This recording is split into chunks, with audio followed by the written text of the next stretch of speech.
Can we talk for a minute about our Integrating Heart and Mind workshop? Absolutely. I'm excited. It's coming up in the fall of 2024. I'm so excited. We changed the format to make it more accessible to people with like work schedules and personal schedules. And so this time we're going to do it 3 hours on a Friday afternoon or evening, depending on where you're at, and 5 hours on Saturday for 2 different weeks in September.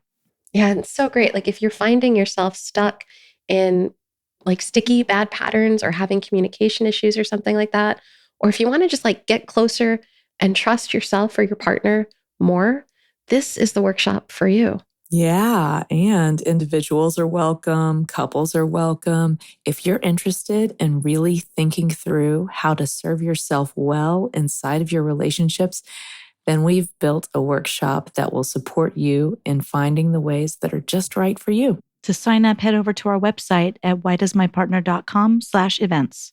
We hope you'll join us. Welcome to the Why Does My Partner podcast. I'm Jules. I'm Vicky. And I'm Rebecca. We're your hosts. We're also couples therapists and messy humans bumbling through our own relationships every day. We met at a training, and our secret sauce is that we and our partners became fast friends. Between us, we have more than 40 years of experience holding hard relational questions with our clients. We're going to bring those questions here. And together, we're going to take a stab at answering those questions. This podcast is not a substitute for couples therapy. If something you hear in this podcast stirs something deep within you about your relationship, reach out to a couples therapist in your area. We also love to hear your questions, so don't forget to go over to whydoesmypartner.com to leave a question of your own. Here's today's question. Why does my partner complain when I play golf? Okay, this is one of the most common questions that has been asked to me in my practice. Seriously? I just want to state that for the record. Seriously? Yes. I live in Austin, Texas. We have lots of golf places. It's nice almost all year round. You can play golf all the time. We have a ton of tech guys. We've got a ton of law people. They go golfing with their buddies. They go golfing with clients. This is actually a really common question. Do you ever get the question from the wife instead? Oh, yeah, totally. It could come out either way. It could come out with, why does she hate it when I play golf? And it could come out like, wait, women don't play golf? No, that's what I'm saying. No, it could. They do.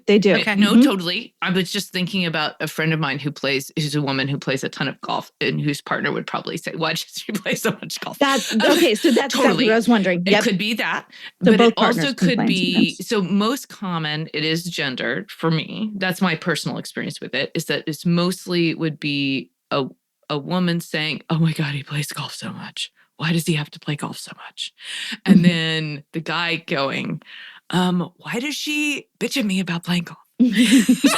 So here in the Hudson Valley and New Paltz in particular, folks would probably say something like, why does my partner complain when I go rock climbing or when I go mountain biking or when so it would be something more along those lines. Although bicycling is also huge here. Yeah. So I get the road biking question. But partners don't seem to complain about this stuff as much because they tend to do it together here.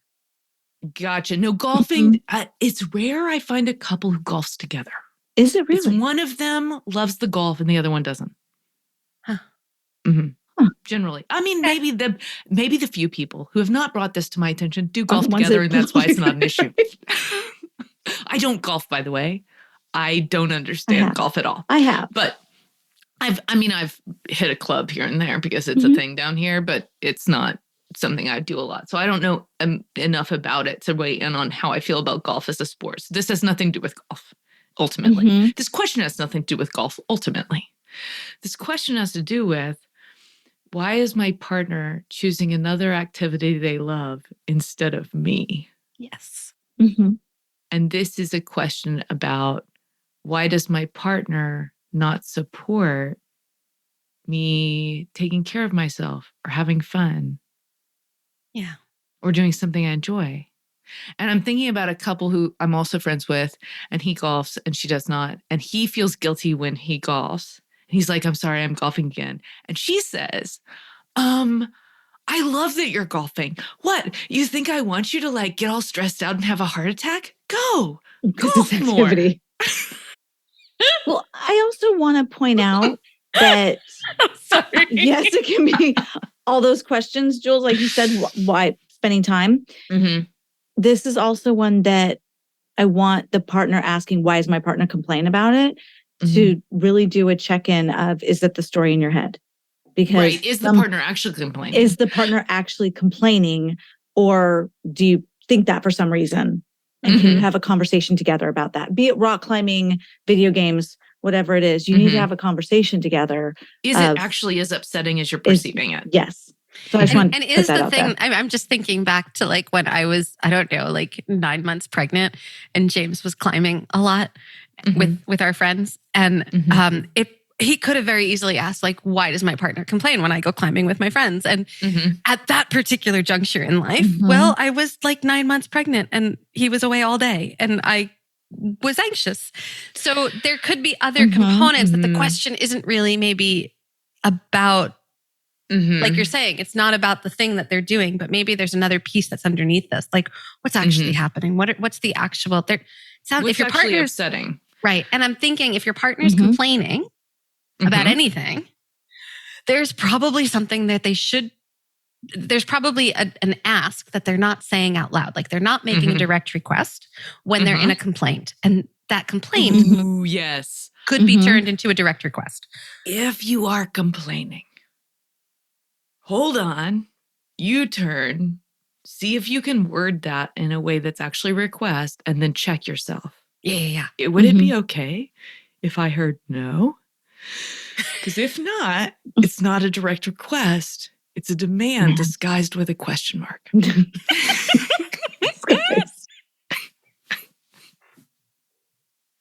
So, go. Well, I was just going to say, Gabe golfs. The only time I complained was when the kids were really, really little. And then he would literally organize it around nap time. But why did you complain? Because this is great. So if Gabe asked me that question, what would be your answer? Because I really couldn't manage 2 little kids by myself, and golf takes 6 hours or 5. Like it's a chunk of time. It's a chunk of time. And so rock climbing is too. Yeah. Like that's part of it. Is said, like she's 9 months pregnant. He's gone for a long time. Like that was part of it for me when they were little. And my issue now, and he and I have had very open, not even curiosity, but open discussions, is I'm jealous because I don't have something I want to do that takes that long. And that's what I told him. I wish I had a hobby that took that long. He's literally said, sweetheart, you can go to a coffee shop all afternoon on Sunday and I won't mind. I'm like, but I don't want to. I want to do something the way you love golfing that takes up that much time. So it's about jealousy. It's not even about a complaint. It's about you have something you love and I want to love something too. Yes. Yeah. It's not even jealous that you're taking away from me, that you're being taken away from me. I'm jealous that you have something you love that I don't have the same. Which really is right. So now we get into the difference between envy and jealousy. We want to get snickly about language. So envy is... I haven't heard the word snickly. I just made it up. I'm getting snickly about language, everyone. I made up a word while I said this. So jealousy is the fear of losing something you have. That would be like, I have time with you, and now I don't have time with you. Okay. Jealousy. Envy is about seeing something you have that I want.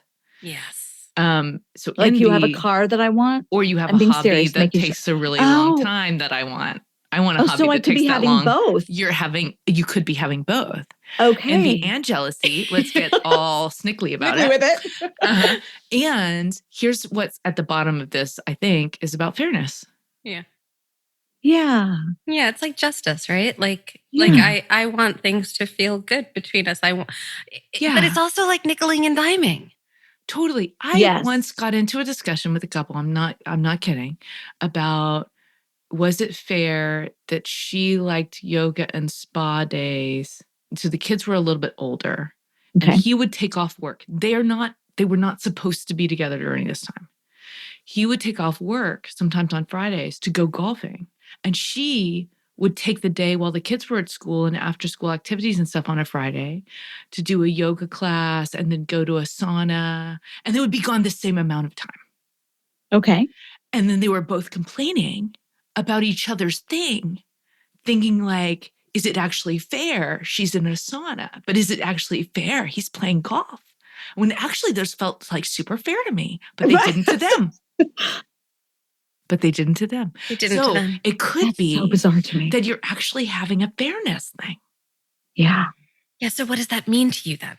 Right? Like if you're catching yourself in your partnership caught up in a fairness thing, then what does that mean to you? What is it that you're each seeking fairness around? And what does that fairness represent? Yes, totally. And if you got what you wanted, what would it be exactly? The other person not playing golf anymore, not going rock climbing anymore, not playing video games anymore, whatever the thing is. No more spa days. Whatever the thing is, right? So I guess I wonder, a lot of times when we feel like we're working really hard, it can really be coming out of tiredness and like, I deserve this break sort of space. And do you deserve a break as much as I am? Are we working the same amount of hard? Fairness. Right? So Competition. Yeah. So I think I don't deal well with the word deserve. I just, even you saying it like, sure. I got all prickly. Sure. And there's all these questions inside for people. And fairness, remember, biologically, every pack species is wired to pay a ton of attention to fairness. And that's evolutionary. That's biology. Because if you live in a pack, part of your survival strategy is interdependence. And if one being in the pack is overusing resources, it actually takes from everyone else's well-being. And so we actually have a ton of wiring. In all of your pack. But yeah, wiring like DNA. Yeah, I'm shocked to hear that. Stuff. Yeah, that pays a ton of attention to fairness. So I don't have any internal like judgment or feelings about people being upset by fairness. If people are triggered by fairness stuff, I'm like, yeah, so you're a biological being in a pack species. Sounds good. And that's cool. And I don't need to take care of that for you if I'm your partner. And you don't have to take care of that for you if you're my partner. But it might be helpful to dig underneath it and understand what's not feeling in balance for you, that the fairness thing is coming up.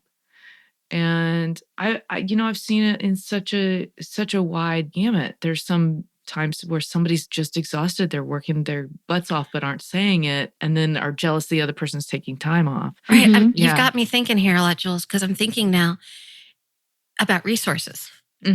Right. And if we're thinking about this from a resource place, whether it's the resource of time, of energy, of money, right? Like those are the three main resources that I'm thinking of: time, energy, and money. But if we're thinking about now golf maybe, or climbing, or whatever it is, or spa days take on a different meaning if what we're actually talking about is a distribution of resources among our partnership. Yeah.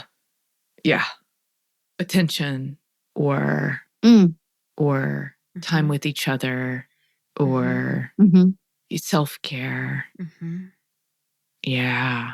So if it feels like you're on the receiving end of this, why does my partner complain about my D&D games, golf, hiking? I don't care. Yeah. My running, I'm a marathoner. They're constantly complaining about me training for the marathon, right? If you're on the receiving end of that, the first question I'd do to ask yourself is, I wonder if I'm catching that right. And then the question is, well, can we slow down and have a different kind of conversation about it so that we can both share with each other what our hopes are? So if like I stopped playing golf altogether, what would that change for you? If I played golf way less, what would that change for you? And is it, are you ever interested in hearing what golf is for me? Like, why do I do it? Why do I like it? So let's explore. And is it even about the golf or the time or all of those things? Or is it maybe something that's another complicated layer? Like, well, when you play golf, you go with these particular people. Right. And so now there's some kind of other piece there about you're with them and not with me. Right. Or is it is it something like that? Yeah. Yeah. People also complain about disc golf. So if that's you, I hear you. Disc golf also takes all day. I'm sitting here like, what is this? You've never heard of disc golf? No.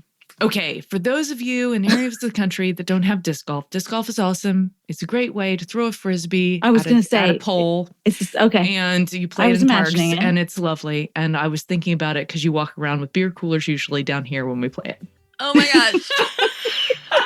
Next time I come down, we got to play. I will take you disc golfing. Okay. I want to learn this. All right. Take care, you all. Bye. Bye-bye. That wraps up this week's episode. Join us again next week for another Why Does My Partner? We hope that you continue to listen wherever you get your audio and that you'll follow the show. To go deeper, join us at one of our workshops. You'll find our next date at whydoesmypartner.com. Did you know you can ask us your questions? Your questions are relational gold. Go to whydoesmypartner.com to either write in or record your question for a future episode. And here's some gratitudes. Thanks to Al Huberman, our sound editor and podcast production magic maker. Thanks to every one of you who has joined us for our workshops in the past. We've learned so much from all of you. And thanks to everyone who's reviewed the show on Apple Podcasts. Your reviews help others to find the show. Take care of each other best you can. See you next time.